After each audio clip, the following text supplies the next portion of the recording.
Hi, this is Jim Cunningham, and we're going to talk about love and danger for spouses, widows, and widowers. This is a great one. Enjoy.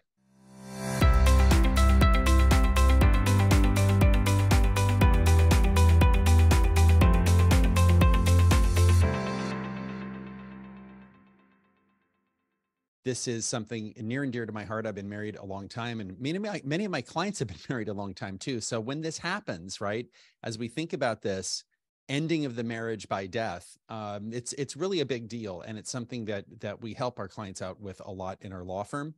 And you may have thought about how much you love your spouse. Hopefully, I mean, that's really ideally you do love this person that you are that you're married to, but there are some serious pitfalls and dangers. Even if you're just the love of your life and you've been married for many decades, or maybe you're starting out on marriage, there are some things to pay attention to when it comes to estate planning and taxes. And so that's one thing that we're really focused on in our firm, is making sure that people pay the least tax possible, right? If you feel like you're paying too much tax, there are many things that you can do about that to reduce your overall income tax liability. But there are some pitfalls, especially for married people. And we're going to discuss some unique issues for the married couples, as well as widows and widowers. Now, a lot of what we're going to talk about has to do with spouses, people who are married. Now, California has a companion thing called a registered domestic partner, which means you are treated as a spouse under California law for California taxation, but you are not treated as a spouse federally. So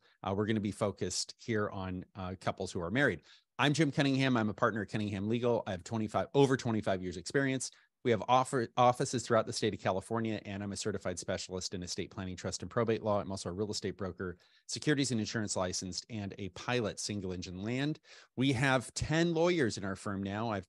Here's myself and my two partners, Rochelle Lee Warner and Tasha John, and just a great group of people here. Really, we get to do this. It's not like we have to do it. So it's a real honor and it's a privilege to help each of our clients on things that are really so personal. When you talk about trust and estate, you talk about peace of mind. This is very personal. And when you get into marriage and widows and widowers, it really kind of takes it to the next level. So disclaimer, I'm going to be talking about a whole bunch of stuff. Okay. This is not legal advice. This is information only. And it's to introduce many of you. And if you're watching this, you may think, I know nothing about this. I'm married. What should I be paying attention to?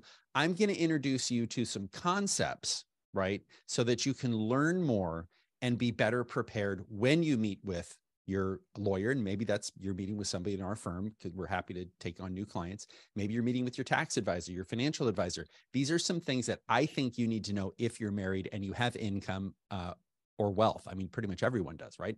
So what are estate planning and tax strategies for spouses? Now, these are people who are married. What happens when a spouse dies? Does it all go to the surviving spouse? Does it go outright? Meaning, here's your check. Does it stay in trust? What about probate? Do you avoid probate just because you're married? Spoiler alert, no. Many people who are married, when that spouse dies, that surviving spouse ends up in probate court. And who takes care of the kids? That would be designating a guardian. If you have minor children, or you have an adult child with special needs, and maybe you're the court-appointed conservator for that child, you need a game plan. Because if you leave this earth and you leave people who are dependent on you behind, somebody's going to take care of them. There typically is court involvement. There is a court action. It's the probate court. And for good reason, because you want these people that you care about, who really can't look out for themselves, you want them protected. You have the power to let the court know who you want in that role. And that's a really important part, certainly if you have minor child, or again, adult children with special needs. And then what about incapacity? Just because you're married doesn't mean that your spouse has access to your medical records, right? That's the medical privacy, the HIPAA laws that we have now. So you need to plan around that. So if your spouse becomes incapacitated, meaning he or she can't make decisions for himself or herself, somebody has to do that. And typically that's done through the Advanced Healthcare Directive. Now, we cover that on a lot of other webinars, and I would encourage you to check out our YouTube page. We've covered this at length, and to explore more on that, check out those videos. And who makes financial decisions? So there's like who decides where you live and your medical decisions and who you associate with. And then there's who's in charge of your finances. And we're talking about maybe your successor trustee on your living trust. And again, we talk about that in other webinars. But these are really important questions about who's in charge, right? And then you have trust assets, and you have your IRAs and your 401ks and your life insurance and your annuities. those typically are not handled by your trustee. So those are typically outside of this trust bucket that we talk about. So you have this bucket, the trustees holding onto the handle. You put your house, your stocks, your bonds, your mutual funds into this trust bucket, but your life insurance, your 401ks, and your annuities are kind of out there a little bit orphaned in the sense that they're not covered by the trust. So many people do a durable power of attorney for property management and personal affairs to handle those. But again, this is part of a comprehensive plan. We do have a bonus for you. We have a estate plan diagnostic review. We're going to put it in the notes here, and there's a link to it. If you're watching this on YouTube, there's going to be a link in the notes. So you can just go to the notes section on the YouTube, the video that you're watching, and click that, and it'll take you to a downloadable format where you can take a kind of a 3-page test. Like, do I really need an update? What's going on? Have these things changed in my life? So we really encourage you to take a look at that. Very important, married people in California, we have to draw a distinction between community versus separate property. So those are the two big classes of property. And as we go through the materials, you're going to see it makes a really big difference whether an asset is community property or separate property. We are not talking about divorce, right? So typically there is a division of community property at divorce. What we're talking about is how is this property treated for tax purposes and how is it treated for inheritance purposes? So not the divorce context, but as you can see on the map here, we've got a lot of the states most of the states that used to be part of Mexico, plus Louisiana, Wisconsin, Idaho, and Washington. Those are all community property states. So if you don't live in one of those states, if you live in a state that's not identified here on the map, then you are not in a community property state, and you have something called marital property, which is a whole other kind of topic. But what we're talking about here is for the people who are in community property states. So if you happen to, I will just say, it is very good if you're married and you have appreciated assets to die in a community property state. Okay, and you'll see why. And if you do not live in a community property state, if you live in New York and you have a lot of depreciated assets, moving to California can be a tremendous tax benefit. Believe it or not, many people do move to California, or they do move to another community property state to take advantage of this. So something to understand is all community property gets an adjusted cost basis. Now I'm speaking specifically about California. The rules in Texas are different. If you come from a separate property state to Texas, which is a community property state, they are different. And this is really important.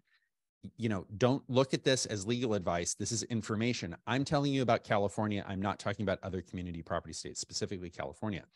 All property acquired during marriage in the state of California is community property, meaning it's 50-50. Really, it's 100-100. And the way community property works is that each spouse owns the whole, right? They have sort of this undivided half interest, but each spouse owns the whole, except property. So all property is community property, except property acquired by gift or inheritance. Now, this is really important because your earnings are community property under law. Now, this is, if you've made an agreement otherwise, if you've done a prenuptial agreement or a postnuptial agreement, then that's a little bit different. But I'm just saying, if you have no agreement in place, now France does it differently. They have a 3-tiered system. It's all, everything you bring to the marriage is community property, and everything going forward is community property, or what you bring to the marriage is separate, and anything future is community, or the third box is everything separate. So California, very specific, and this is state by state. There's no federal rules on this per se. These are all determined by state. France obviously is a unified system, and they kind of do it the French way, which is not the American way. So when a spouse dies, something very important to understand, all community property gets an adjusted cost basis. Now that means it's either stepped up or stepped down. And let me give you an example. If I buy a share of stock for $1 and it goes up to $3 and it's community property, and my wife inherits that, right? She gets that community property, that gets a full adjusted cost basis, right? And she can sell that stock for $3 and not pay capital gains tax. The same is true if we buy a piece of maybe a commercial property and we depreciate that property down to pretty much zero. I die, she has that property. She can then sell that property for, the value it was as of the date of death, assuming she doesn't take further depreciation, and she can sell that property free of capital gains tax. So this is a very, very powerful tool. So if you're watching this and you say, wow, I've got the properties and these are really depreciated. My spouse and I, we've had these properties for many decades and we're really not getting any benefit, and we really don't want to pay capital gains tax when we sell. you might think about waiting until somebody dies. Okay. And I'm not saying wait, I'm not giving you advice, but I'm saying think about that, because that, if it is community property and it's structured correctly, right, that's a whole nother puzzle. But there are methods where when one spouse dies, you can sell property free of capital gains tax. Now, this is not automatic, and this is very important to understand. You typically appraise assets. You have them valued. So you have an appraisal on property. You might have a business valued, depending on the context. But my point here is you do need to have these valued. We do recommend that whenever a spouse dies, that surviving spouse consider filing a portability 706. Now, this is a death tax return. The technical term's a federal estate tax return, but people really don't understand what that is. That's why I call it a death tax return, because it's the return you file when somebody dies. So this is a return that's due, and you can, as a spouse, as the surviving spouse, you can inherit your deceased spouse's ability to leave $12,920,000 tax-free and add that to your $12,920,000 coupon. So you can leave what's almost $26 million tax-free. Now you might say, Jim, well, that's fine for people who have 26 million, but we only have 3 million. Why do I need to bother with portability? Guess what? We don't know what's going to happen in the future. Death taxes could go up, right? Meaning they can drop the amount that you can leave tax-free, because it used to be, when I started practicing law, it was $600,000, pretty measly, pretty stingy, meaning you could leave $600,000 tax-free. And that slowly went up over time, but it could go back down to 600,000. I have no idea. You know, the government spent so much money. People in the know, quite frankly, believe that taxes are going up. Now, I'm not saying that as a political statement. I'm not behind it. I'm not against it. I'm just saying a lot of people just look at what's going on and say taxes are going to have to go up, because the government has put so much money during COVID in the economy. It's got to get it out to fight inflation. So that's what a lot of people are saying. So the two most common mistakes, I would say, so circling back on the portability, the reason you would want to file portability is the future is uncertain. You want to grab that $12,920,000 death tax exemption, because that could save your family $6 million in taxes. It's a big number, okay? The two most common mistakes, I would say, include, number one, failure to appraise the property. People say, well, you know, I talked to so-and-so, and they said I just needed a letter from a broker. I mean, come on. If this property is worth $1 million and you're avoiding $300,000 in capital gains taxes, you might want to think about spending the pennies it takes, right? When you look at this, spend the pennies it takes to get the real appraisal so that it's locked in. And these are day-to-death appraisals. Also, failure to file for portability. And unfortunately, I talk to colleagues, lawyers, and if you're a lawyer watching this, we get a lot of lawyers watching these, and you have a spouse pass away, you better have multiple disclosures, right? If that client of yours who is a surviving spouse does not go through the steps to file for portability, I would really encourage you to get a lot of signatures from the client at various stages saying, we advised you to get portability, you've declined. We've advised, you've declined. And if you're a client, if you're a person who's not a lawyer, and maybe you're a spouse or a surviving spouse, really look into this, this portability election, because you're picking up a free coupon that very well may go away. So Anita asks, if someone's spouse has already passed, is it too late to file a 709? It might be. And Anita, if that is your situation or somebody you know, you should call right away. I mean, you certainly can call us unless you're already represented by a lawyer, then talk to the person that's representing you, but get immediate legal help on that one. So if you're like, ooh, my spouse died 3 years ago, you still might be able to file for portability, maybe not. It depends on the situation. So something very important to be mindful of. Okay. So option one. So how do married people do estate plans, right? You can do wills that say, I leave everything to my spouse. You might have to go to probate. You might not. It depends on what the title is. And we covered that in other videos. Most of our clients do living trusts that leave everything. Most of our clients do living trusts, and many of those living trusts leave everything to a surviving spouse in what is called a survivor's trust. So you have, the Lee, Hal and Wanda Lee, they create a trust, Hal dies, all those assets flow into the Wanda Lee Survivor's Trust. And I've got an example here I'm going to show you. So this is a joint revocable trust. Now, I would say this is typical in community property states like California. In marital property states, we typically see separate revocable living trusts. Not always, but if clients come into the office and we sit down with them, or we meet them on Zoom and we start looking at their estate plan, if they have separate trusts, oftentimes those are from a separate property state and they've moved into a community property state. In California, they're typically joint trusts. You can have also a joint living trust that then becomes two trusts, or really pours over into two trusts. So the idea here is you have a trust that holds property while Hal and Wanda are living. Hal dies, and then this trust is split 50-50 into Hal's trust and then to Wanda's trust. Now, you may think that's over engineering, but you're going to see as we go through this, if it's a blended family, that might make sense. And so we'll talk about that. A blended family is where there's stepkids involved, right? Second marriage, that sort of a thing. So Hal and Wanda Lee have been married for 50 years, Hal and Wanda, and they have 3 children. When Hal dies, everything passes to their joint living trust and to Wanda in a survivor's trust. The way many survivors' trusts are written is Wanda has full power and authority to do whatever she wants with her inheritance from Hal. So Wanda remarries Ned and fails to update her trust. So this is part of that diagnostic that quiz we referenced earlier. If this is you, if someone's passed away and maybe you gotten remarried, you need to look at that quiz, because the fact of marriage changes the estate plan. So what do I mean by that? Well, Wanda has this living trust and she says, well, Hal's passed away. I've got this living trust. I'm going to marry Ned, but I'm not going to change my trust because I want it to go to my kids. Everything's there. It's already written. Nothing's changed, right? Well, the fact of marriage has the legal effect of altering the terms of a living trust. So this is something very important to understand. When you're looking at a living trust, and if it's your job to administer a trust, meaning if it's your job to carry out the terms of the trust, when someone has died, it is not enough to follow the terms of the trust. You have to look at the law, because the terms of the trust and the law working together determine who gets what. And in this case, because Wanda did not update her estate plan, Ned is what is considered a pretermitted, I hate that word, pretermitted. It's what they use in the probate code, means omitted spouse.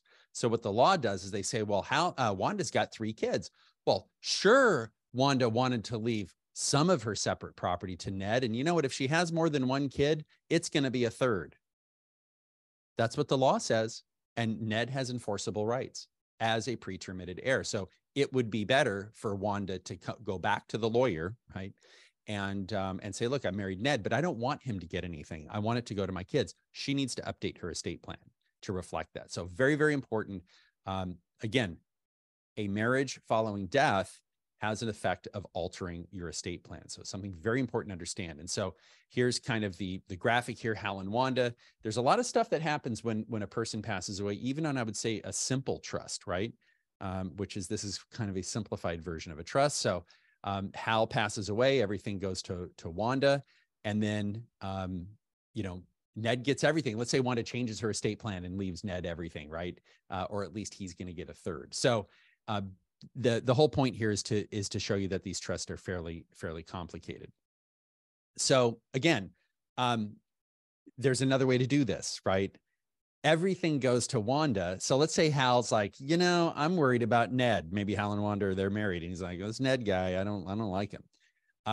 So Hal and Wanda have been married for 50 years. And so Hal and Wanda write an estate plan that says when Hal dies, Hal's half of the property, Hal's half of the community property, which is Hal and Wanda's, so his half, plus his separate property, maybe an inheritance or a gift he received, and that passes to a trust for Wanda's benefit. So what that means is that's set aside for Wanda. Wanda is still the beneficiary. She still gets the benefits of that trust. But Hal says, I'm a little concerned what's going to happen after I pass away and what Wanda's going to do. Well, Wanda goes and marries Ned again and doesn't do any estate planning, right? So Wanda's half goes 1/3 to Ned, 2/3 to the kids. Hal's half ends up going to the kids. So a little bit of a twist. So you can leave it to your surviving spouse with strings attached. And that's the point of that slide. And this is basically the same thing. Option 4, blended family, stepchildren. So I remember a TV show when I was growing up that had characters called Mike and Carol, and Mike had 3 sons, Greg, Peter, and Bobby, and Carol had 3 daughters, Marcia, Jan, and Cindy. And you probably have the song running in your head now. Mike and Carol, they set up a joint trust for their community assets, but they each brought assets to the marriage. And so what this means is, let's say Mike and Carol, they get married and they say, you know, whatever we bring to the marriage, we want to keep separate. But whatever we acquire going forward, we want that to be community. Well, Mike and Carol can set up a community property trust, and so that their earnings maybe go into that trust. And then when Mike dies, Mike says he can leave all his community property to Carol, but then his separate property trust, so they end up with 3 trusts actually. Mike's separate property ends up going to his kids, and Carol ends up with the community property, right? And her separate property as well. You know, alternatively, Mike can leave the property to his half of the property to his kids in that separate trust. So the point of this slide is to let you know that if you do have a blended family, you may have to take a slightly more nuanced approach with your estate plan if you're really looking at community versus separate property. And there's some other reasons why we might have additional trusts in here that have to do with notice that we'll talk about in a few slides. So one really I don't want to say basic, because basic is it means different things to different people based on generation, but a spousal lifetime access trust is really a common tool for high net worth people. And this is going to be people typically who are over about $10 million, married people. So it's a strategy that's used while both spouses are living, and it's created and funded and takes on a life while both spouses are alive. So the idea here is that one spouse, Hal, gifts Wanda up to $12,920,000 in value without incurring a gift tax. And now Hal has used up his ability to leave $12,920,000 tax-free. It goes into a special trust. Wanda is the beneficiary. And so Wanda now is going to pay for dinner, and Wanda's going to pay for the movies and pay those expenses, right? Because that's a trust for her benefit. So sometimes you can put more into that. Now, what do I mean by that? Well, sometimes you can discount the value of a gift for lack of marketability and lack of control. So what this means is, if I sell you a pen that is worth $1, and I say, okay, this pen, you can't use it and you can't sell it, it's not worth $1, and the government says it's worth something less than $1. And when you do the math, it starts approaching about $20 million. So this works for real estate. It works for, can work for privately held companies, does not really work for publicly traded securities. But this is something, if you have real estate, if you have a privately held company, you know, you can look at this as a strategy to really leverage the amount that you can leave tax-free, you know, when both spouses are gone, because this really serves to reduce the overall death tax that's paid. You can compress values. You can also freeze the value. So when you make this gift of $12,920,000, if it grows to 50 million, right, it still passes death tax free to the kids. So it's a really good strategy for many, many clients. And this does oftentimes require a transmutation of property from community to separate property, which means you have to involve 2 more lawyers on a post-nuptial agreement. So there is a little bit of, you know, a little bit of care and feeding in the creation and the maintenance of the plan. But again, it's very commonly used strategy. So that's a spousal lifetime access trust. And that's something that we could certainly help you out if you're interested in it. So estate and income tax planning strategies for married couples. Married couples, there's a question: should you file separately or should you file jointly? We'll cover when and whether you should file separately or jointly. Are you in a higher income tax bracket? You know, sometimes you've heard of this thing, the marriage penalty. Capital gains and losses, you've got to look at that. That might drive whether you file separately or whether you file jointly.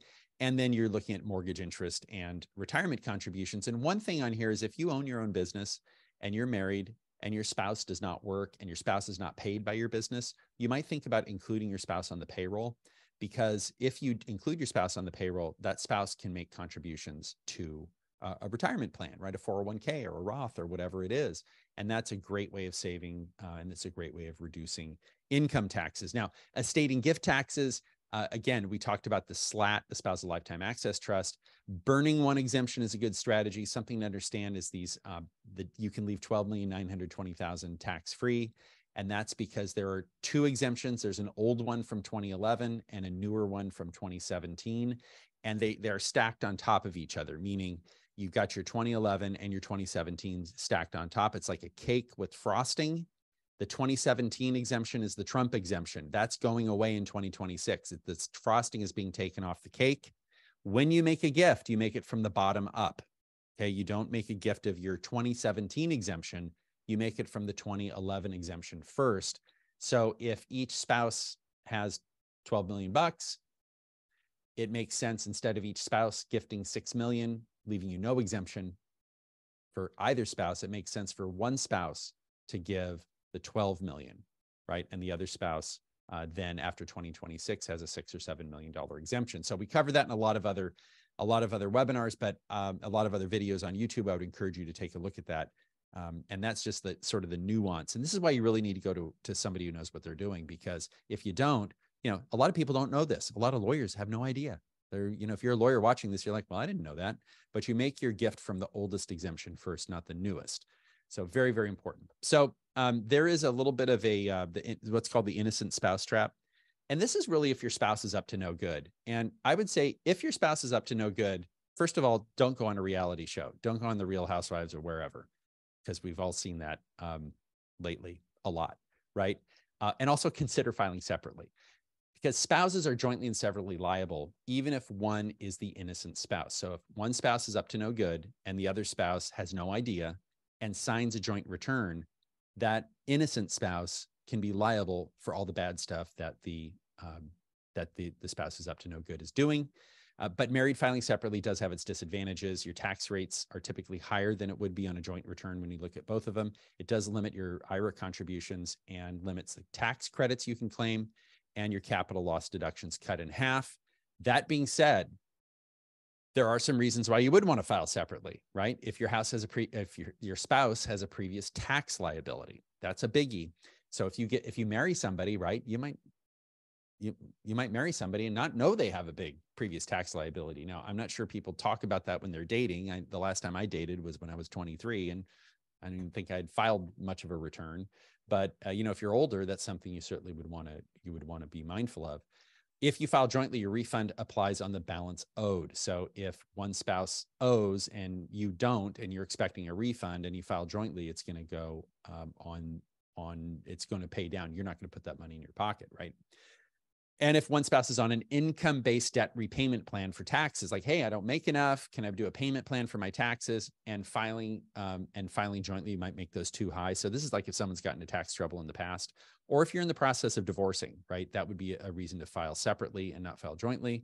The married filing jointly can interfere with some miscellaneous deductions and medical expenses. So what some people do is and not everyone does this, but some people do run the numbers married filing jointly and then married filing separately and comparing the two and see which one is a better benefit. But if you got some tax debt that you're dealing with, if your spouse is up to no good, this is something to really, really pay attention to, because you can get left holding the bag on that. So we have one question here that we will answer. Anonymous asks, curious what happens to the spousal lifetime trust in event of divorce? How could that work strategy-wise? Oh, great question, Anonymous. That's a one-on-one conversation. So that's just a one-on-one conversation we can certainly have. So estate planning and taxes for widows and widowers. So these are people who were married and have the marriage has ended because the spouse has passed away. Now, there is a very much a human side. And I would say one of the great things about choosing law as a profession and doing this type of work is we get to do work that matters, right? Especially, you meet with someone who's lost the love of their life. They might have been married 50, 60, 70, 80 years, and they lose a spouse. And really, it's a total shock, right? I can't tell you how many times I've met with both women and men, and their spouse died suddenly. And it takes a while for your body and your brain to just absorb the shock. Okay, it's a huge, it's a huge thing to go through, right? A lot of people have told me that, my body aches and I feel numb at the same time. Like, how is that even possible? I can't think straight. I mean, I can't tell you how many times people say to me, I lost my spouse. It's been 9 months. I still can't think straight, right? I don't understand why I can't do it. And then a lot of times they just say, I just want to be by myself. I just want to be at home. And a lot of people feel dead inside and like nothing matters. Many people will give you advice if you lose a spouse. And one of the pieces of advice is don't do anything for a year.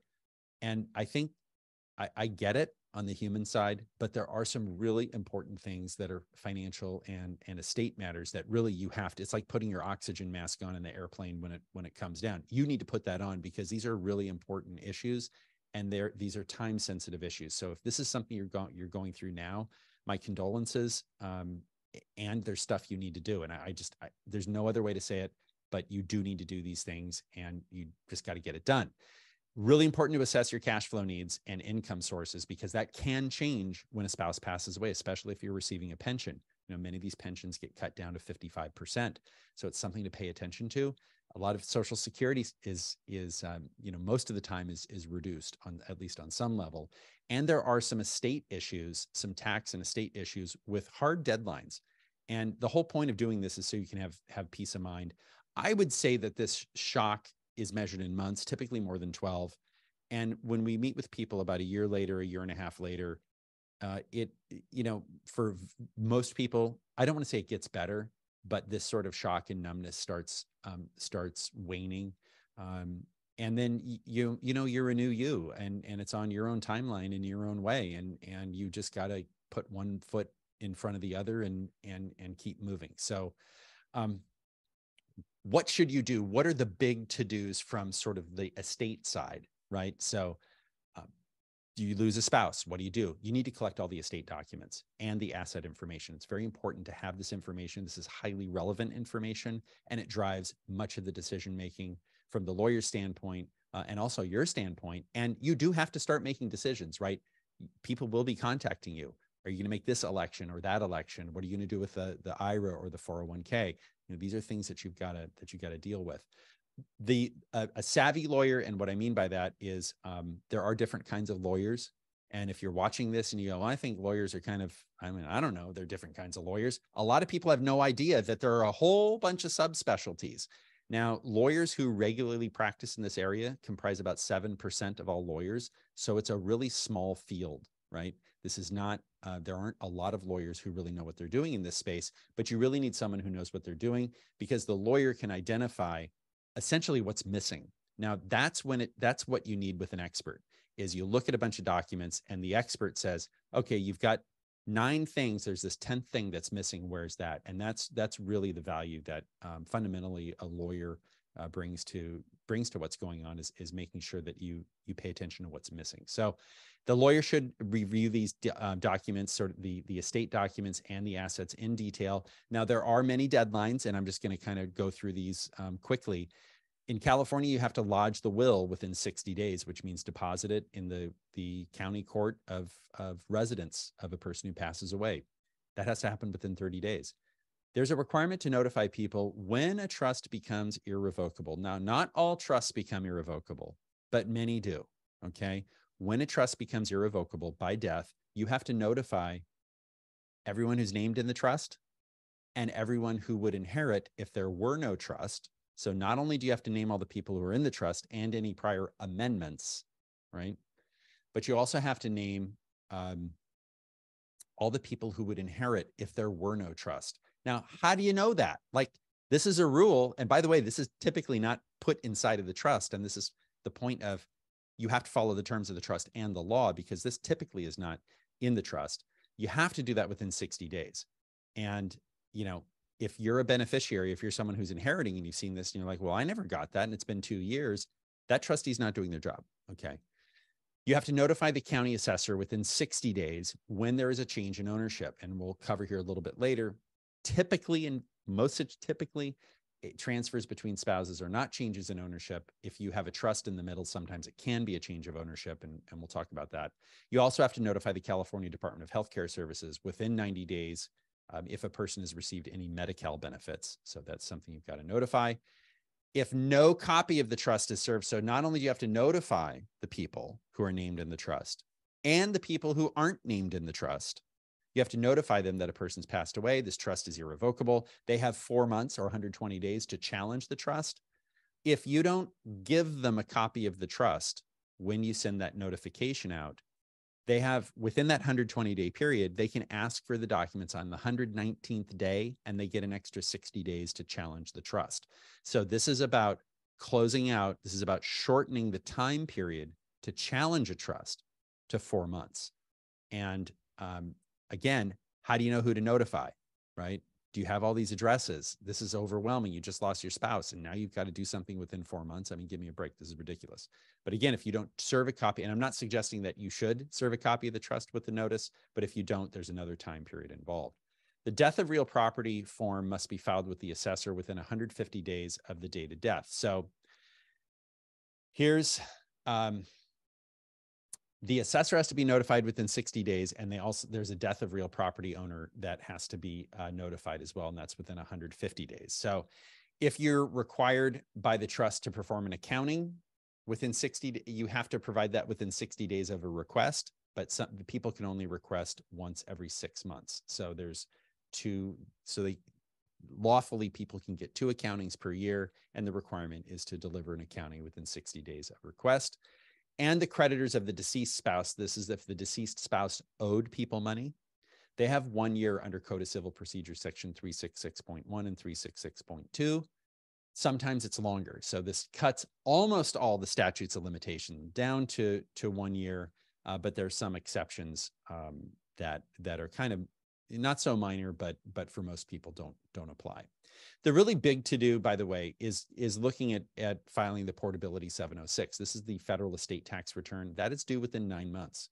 So that's yet another time period. And that's where you claim your extra almost $13 million coupon to leave. So if you're a surviving spouse, that's almost $26 million by filing this Form 706. And again, your exemption or your ability to leave property when you die could be cut down quite a bit in the future. We just don't know. We don't know who the president's going to be. We don't know what Congress is going to do. You don't know what your assets are going to be. There's a lot of unknowns. But I would say consider hiring either a lawyer or a CPA who does these a lot. And I will say that, the smaller CPA firms oftentimes don't have many clients die. Our firm, we handle a lot of trust administrations. We're doing these many times a week in our firm. Okay, so this is something that happens regularly.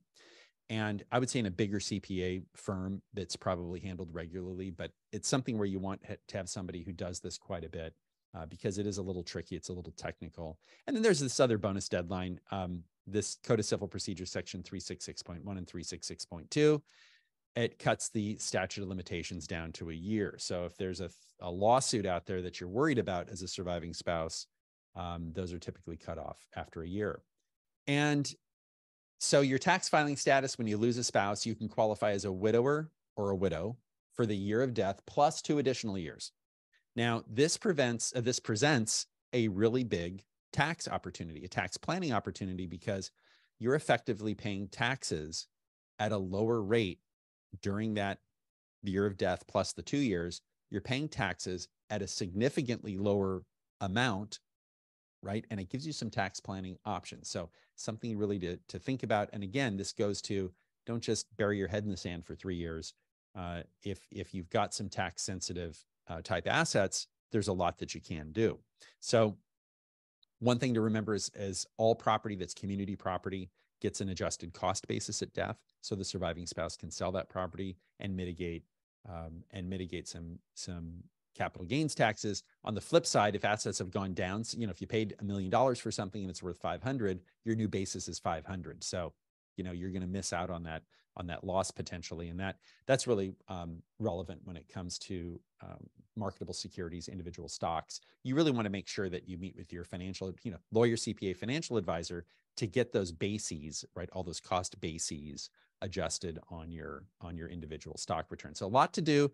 A lot of accounting work, a lot of background work. Some people say, oh, I can do this. I want to do this. I want to be involved. Other people the vast majority of people are like, look, I know this needs to get done and I'm going to get the right people to do this. I would say that what I've noticed about wealthy people is they are not shy to hire professionals, and because they see there's value there, and there's only so much time that you've got left. And do you really want to spend it, so that your kids inherit a little bit more money? I don't know. That's your call if you're the one making the decisions. So remember, the estate tax changes in 2026. The ability to leave $13 million that we have today in 2023 is going to get cut in half in 2026 when those estate tax laws sunset. So you can leave about 26 million tax-free if you're married. That's going to be 13 million tax-free in 2026. So if you have assets over 10 million and you're married, you probably should pay attention to this. So property taxation when a spouse dies, if all real property, and that's what lawyers call real estate is real property. If all real property passes to a surviving spouse, there's no change in ownership by statute, so there's no reassessment. If any property passes to someone other than a spouse, it may be reassessed, and there's a few exceptions here, but it's something to be mindful of, because if you don't timely get these notifications into the assessor, then you're subject to penalties, and that's up to 8 years retrospectively. So these can be pretty significant penalties if you don't do anything for 10 years, right? And remember, the parent-to-child reassessment exclusion basically is gone. It's very throttled way back just for the family home and the family farm. There are some exceptions here for, co-tenancy. If two people occupy the home as their primary residence and somebody inherits it. Joint tenancy, if somebody acquires a property, adds someone as joint tenants, and that person they've added dies, there's no reassessment. And then LLCs and partnerships, that gets really, really complex really quick. We cover this in other webinars. I would just say, if you're going to buy a piece of property, you probably don't want to do it with a corporation. And I put corporations on there because that's typically legacy type structures. That's before even like LLCs existed. And really the modern way to do it is using an LLC. But here's kind of a red flag. If the property passes in a trust or otherwise to a spouse and the kids, the entire property may get reassessed. Okay, so this is really important. Pay attention to your estate plan. There used to be a parent-to-child reassessment exclusion, and that was a great thing. And so this was not as much of an issue. But now, since the 2020 election, it's become more of an issue. So if it's been a while, if you have not looked at your estate plan or not had a lawyer look at it since before 2021, you might want to take a look at that, because there are some rather technical terms that can be in a trust that result in reassessment when one spouse passes away. So you really want to pay close attention to that. And I would recommend you take a look at your estate plan if it's been more than a couple of years.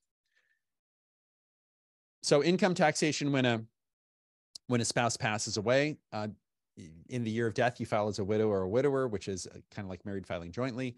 And after the year of death, you've got 2 more years, as we discussed, and then you become a single filer. So this really gives you a really unique opportunity. Is you may find that when your spouse passes away, in those years where you have, 3 tax years, you may want to look at a strategic Roth conversion. And that's where you say, hey, I've got a lot of traditional IRAs or 401ks.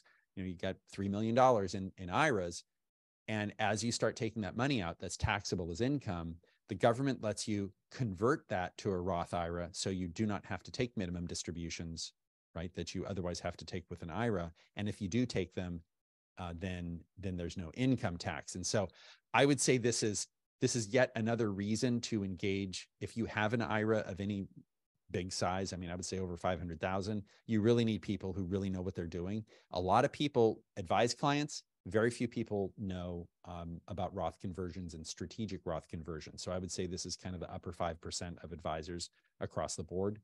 And this can serve to reduce taxes following death, because the other thing to remember is, if you have like say you have a $10 million IRA and your kids inherit that, that's subject to a 40% death tax on the 10 million. And then the kids have to pay income tax when it comes out. So it's like, it's double taxed. So it's a really good idea to look at a Roth conversion, especially if you have a larger estate. And a downturn in the market, frankly, is a great time, as we've had a downturn picking up a little bit. We're in January of 2023, but it's a great time to look at a Roth conversion, because the value of the thing that you're converting is reduced. So, do you really need these darn appraisals? This is probably one of the most common questions. Jim, do I really need to get, I've got this apartment building. The appraisal is $2,000. Do I really need the appraisal? My answer is going to be yes, right?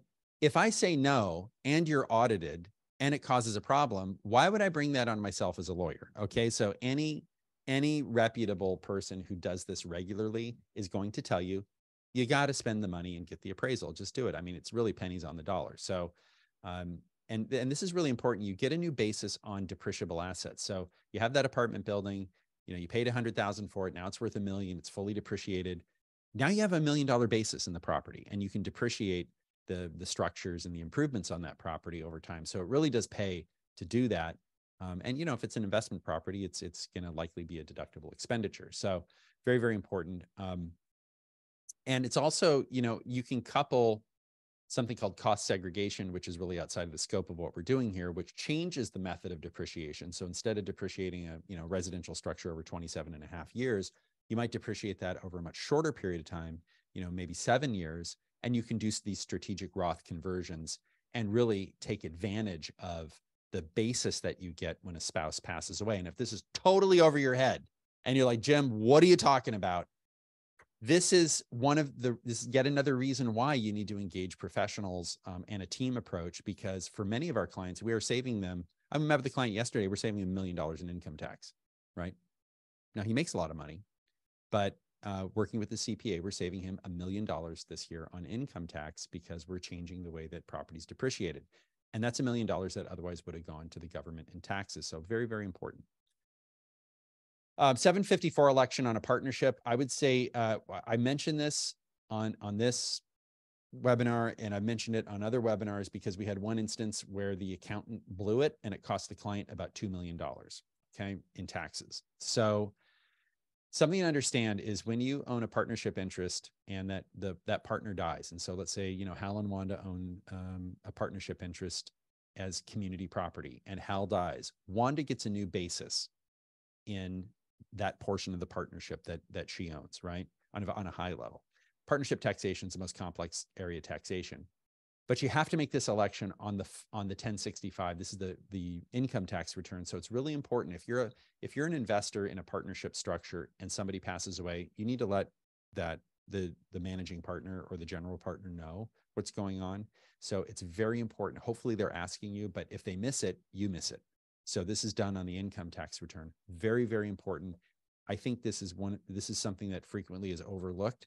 This is very esoteric, very technical, but it's very important to understand. If you own a partnership interest, like an investment, and a spouse passes away, this is why you need to reach out to your team approach, your lawyer, your CPA, financial advisor, because again, if they're in this top 5% tier, they're going to be aware of this.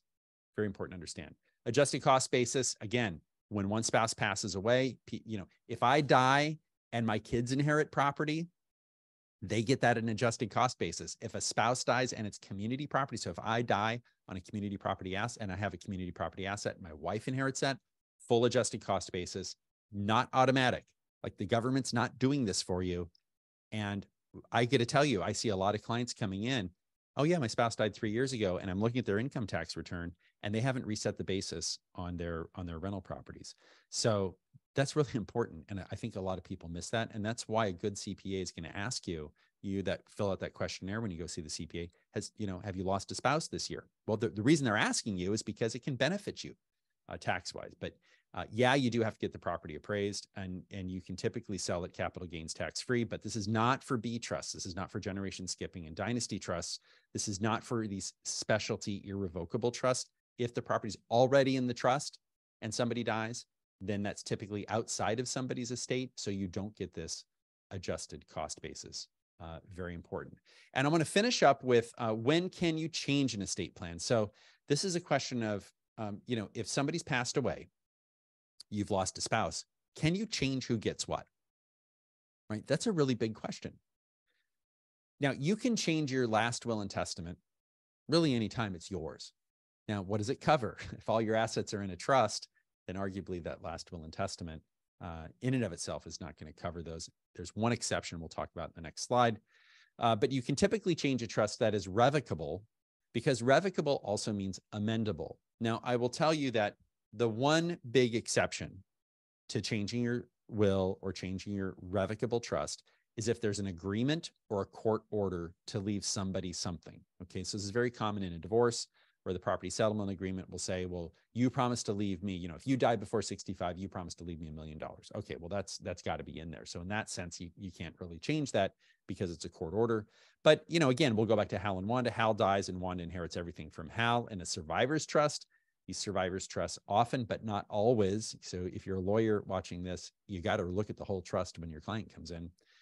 They are typically revocable and amendable. So she signs a new restatement of trust and leaves everything to Ned, her new beau. Remember Ned. So Wanda's leaving everything to Ned, and it's amendable.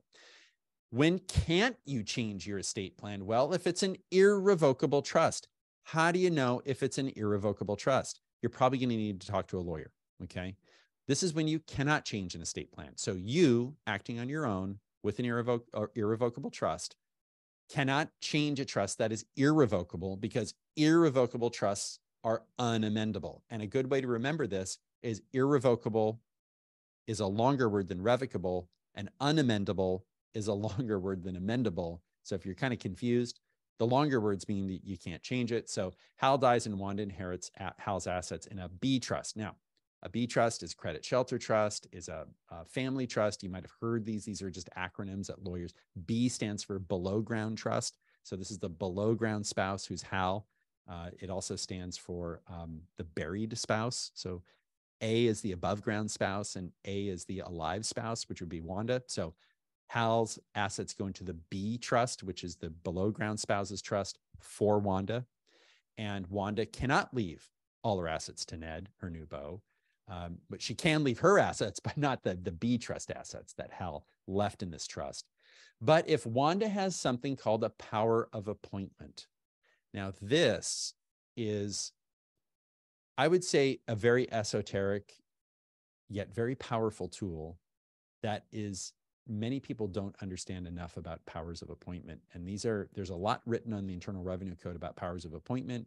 Sometimes they're good, sometimes they're bad. But what a power of appointment means is that Wanda, if Hal put everything in this B trust, this irrevocable trust, Wanda cannot amend the trust. But if that trust says Wanda has the power to appoint trust property, the power to appoint, which is best understood as a power to disappoint, okay? If Wanda has this power to appoint property, then she can appoint it as provided in that trust. And it may say that Wanda can appoint the property to anyone she wants. So she could give it to Ned if she properly exercises the power of appointment, which can be exercised typically in 3 ways. One is by will. So when I said that will, typically you can't change the disposition of property. Sometimes you can with the power of appointment if it's a testamentary power of appointment done by will. Then there is a power of appointment that can be done in a living trust, and also a power of appointment that can be exercised by a separate document. So powers of appointment, very important. So if you're a surviving spouse and you say, my son-in-law is treating me like dirt and I want to disinherit him, you need to look at the documents. You need to have a lawyer look at those documents with you. And if you have a power of appointment, it may be possible to disinherit or to disappoint your stepson, okay?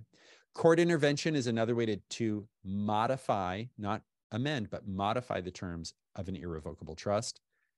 If no one's dead, this is in the context of widows and widowers, so this doesn't really apply. If nobody's deceased, then you can sometimes modify a trust by agreement.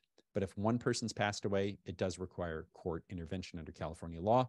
And then there's the trust protector. And a trust protector we've covered in other webinars. Basically, a trust protector is a person who has power over the trust, but is not the trustee. So if the trust says, drive the car down Highway 99 from San Francisco to LA, and everyone goes, that's going to take 2 hours longer because the trust was written before Highway 5 was built, the trust protector can say, don't go down Highway 99, go down Highway 5. And that's kind of the things that a trust protector does. So a trust protector has power over the trust, but is not the trustee. A trustee must follow the terms of the trust as written. And sometimes those terms don't make sense.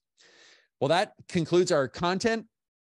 We do have offices in Northern and Southern California, sort of Bay Area capital region, as well as Pasadena and Westlake Village. And if you saw this and you went, wow, I need help, right? Or if you're thinking, I need to talk to somebody, go ahead and give us a call.